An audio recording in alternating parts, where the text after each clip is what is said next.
తిరుపతి జిల్లా Sullurpeta circle inspector కార్యాలయంలో విలేకరుల సమావేశంలో డీఎస్పీ చెంచుబాబు మాట్లాడుతూ పట్టపగలే ఇంటి దొంగతనాలకు పాల్పడిన నేరస్తుడు అరెస్ట్ అయినట్లు వెల్లడించారు. ఈ కేసులో సుమారు 106 గ్రాముల బంగారు ఆభరణాలను రికవరీ చేయడంతో పాటు 3 కేసులను ఛేదించినట్లు తెలిపారు. Tada police station SI Kondappa Naidu మరియు సిబ్బంది సాంకేతిక పద్ధతులను ఉపయోగించి తడలోని సుజాత నగర్లో ఇటీవల జరిగిన దొంగతనంలో పాత నేరస్తుడు చందక మణికంఠను గుర్తించి అక్టోబర్ 2, 2024 ఉదయం అతన్ని అరెస్టు చేశారని, విచారణలో ముద్దాయి శ్రీ సిటీలో ప్రైవేటు ఉద్యోగం చేస్తూ వైజాగ్, పార్వతీపురం ప్రాంతంలో పూర్వంలో దొంగతనాలకు పాల్పడినట్లు అంగీకరించాడని, అతని వద్ద నుండి 106 గ్రాముల బంగారు ఆభరణాలను స్వాధీనం చేసుకున్నామని డీఎస్పీ చెంచుబాబు తెలిపారు. ఈ దర్యాప్తులో ప్రతిభ కనపర్చిన తడ ఎస్ఐ కొండప్ప నాయుడు, సిబ్బంది T Venkateswarlu, Y Nagarjuna, K Nagaraju, P Subrahmanyam, Shaik Suhail, Y రాజేష్లను సిఐ అభినందించి రివార్డ్ రోల్ కోసం ఉన్నతాధికారులకు ప్రతిపాదనలు పంపినట్లు డీఎస్పీ తెలిపారు.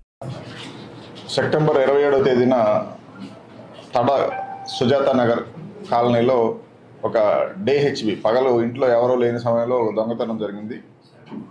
మీనా వైఫ్ ఆఫ్ రాజా అనే వాళ్ళ ఇంటిలో దొంగతనం జరిగింది. ఆ కేసు దర్యాప్తులో తడ ఎస్ఐ గారు, సూలూరుపేట సిఐ గారికి సంబంధించినటువంటి క్రైమ్ పార్టీ బాగా వర్క్ చేసి టెక్నికల్గా కొన్ని క్లూస్ని కలెక్ట్ చేసి దాని ద్వారా ఈరోజు చందక మణికంఠ అని పార్వతీనగరం అంటే పాత విజయనగరం జిల్లా, ఇప్పుడు పార్వతీపురం సంబంధించిన అబ్బాయి చందక మణికంఠ అనే అతను అక్కడ పాత నేరస్తుడు. విశాఖపట్నం, పార్వతీపురం ఏరియాలో దొంగతనాలు కేసులు చేసి ఇప్పుడు శ్రీ సిటీలో ఏదో కంపెనీలో జాబ్ పేరుతో ఇక్కడికి వచ్చి ఉండి ఈ దొంగతనం చేసినట్టు తెలిసింది. దాని మీద ఈరోజు అరెస్ట్ చేసి దానికి సంబంధించి దాంట్లో పోయినటువంటి బంగారు వస్తువుల్ని స్వాధీనం చేసుకోవడం జరిగింది. దాంతోపాటు ఈ అబ్బాయి ఆగస్టు, సెప్టెంబర్ నెలలో జరిగినటువంటి శ్రీ సిటీ, వరదాయపాలెం పోలీస్ స్టేషన్ లిమిట్స్లో జరిగినటువంటి ఇంకా 2 దొంగతనం కేసుల్లో కూడా ఇళ్లలోకి వెళ్ళి ఇంట్లో ఎవరో లేనప్పుడు దొంగతనాలు చేశాడు. దీనికి సంబంధించి ఈ 3 కేసుల్లో 106 గ్రాముల బంగారు వస్తువుల్ని ఆయన పొజిషన్ నుంచి స్వాధీనం చేసుకోవడం జరిగింది. ఇతనికి పాత క్రిమినల్ హిస్టరీ ఉంది. అక్కడ ఆ పోలీస్ స్టేషన్లో హిస్టరీ షీట్ ఒకటి ఉంది, ద్వారకా పోలీస్ స్టేషన్ విశాఖపట్నం సిటీలో. ఆ షీట్ని కూడా అప్గ్రేడ్ చేసి డీసీ షీట్ కింద మార్చడానికి ప్రపోజల్ పంపించడం జరుగుతుంది. దీంట్లో బాగా పనిచేసినట్టు తడ ఎస్ఐ గారికి, సూలూరుపేట సిఐ గారి సిబ్బందికి అందరికీ రివార్డుల కోసం ఎస్పీ గారికి రికమెండ్ చేసి పంపిస్తాం.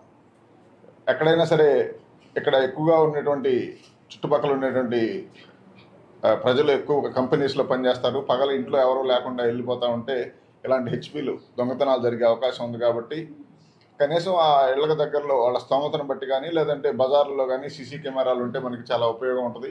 అలాగే